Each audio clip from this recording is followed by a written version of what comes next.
Good morning, everybody, and welcome to another 6 minutes of meaning as we make our way through the 10 plagues. Today, we are looking at plague number 7, Barad Hail. The plague of hail is a landmark moment in the process of all of the 10 plagues. Incredibly, there is something very different about the hail that we have not come across before. And when Moshe is speaking to Pharaoh, he produces a language that says, in this one plague, I'm going to be placing all of my plagues upon you. Ki b'pam hazot ani sholech et kol magefotai el libcha. And amazingly, it's not just that hail is described as all of the plagues that will be sent, but where are they sent? El libcha. I'm placing all of them into your heart. That's fascinating. What does that mean? That's the first thing I want to point out. There's something very different about the plague of hail. The second thing I want to point out is that we have seen in the build-up and progression of all of these plagues, this sense of the Egyptian magicians trying to stand up against Moshe, trying to replicate to the best of their abilities some of the plagues. They have certainly never doubted that they were up to the task of, if not equaling Moshe's powers, then at least somehow being able to fight against him. And yet when the plague of hail is introduced, Moshe gives a get out of jail clause to all of the Egyptians. And he says, I want you to know at this time tomorrow, I'm going to rain hail down from the skies that has never been seen in Egypt until now. And therefore, I'm going to give you a chance. Anything that you leave outside in the open will be destroyed.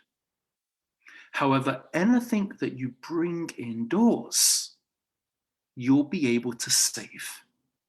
This is an amazing idea. Usually the plagues are to hurt Egypt, to attack Egypt, to educate Egypt. And now for the first time, we're seeing things change. We're seeing things alter in a very powerful way. I'm going to give you a chance here. You realize now that we are not just stronger than you, but we have moral justice on our side.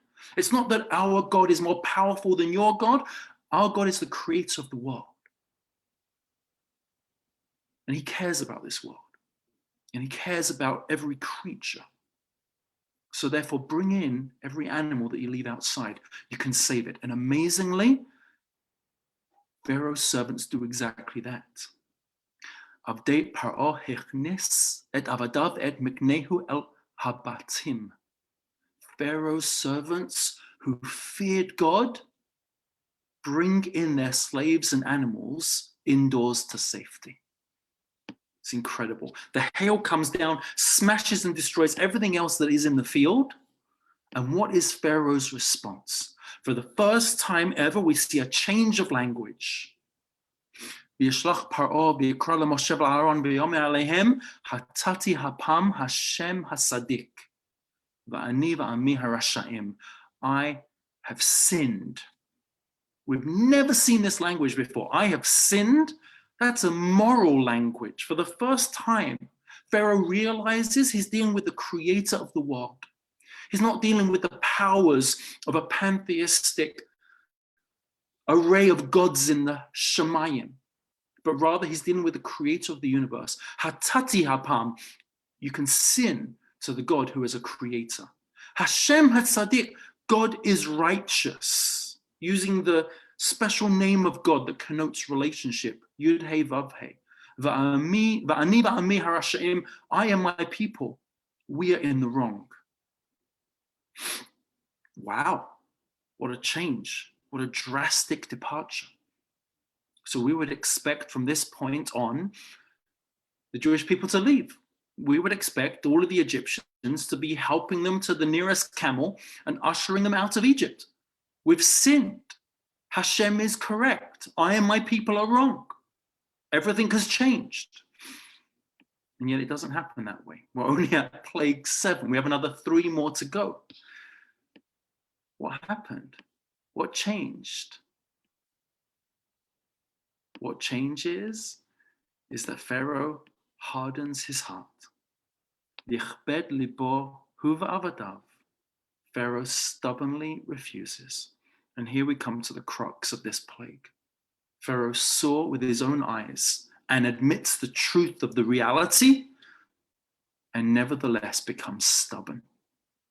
And here I want to make a departure, because if we're learning something from this plague, we're not learning about Pharaoh only. We're learning about ourselves. Because how often have we seen the truth in front of our eyes? How often have we understood the reality? Only then to become stubborn, harden our own hearts, and reject what's staring us in front of our faces. This is the great challenge, not only of Plague 7 and Pharaoh, but of you and I, to work with reality and not reject it. That's our 6 minutes of meaning for today. Have a great day, everybody.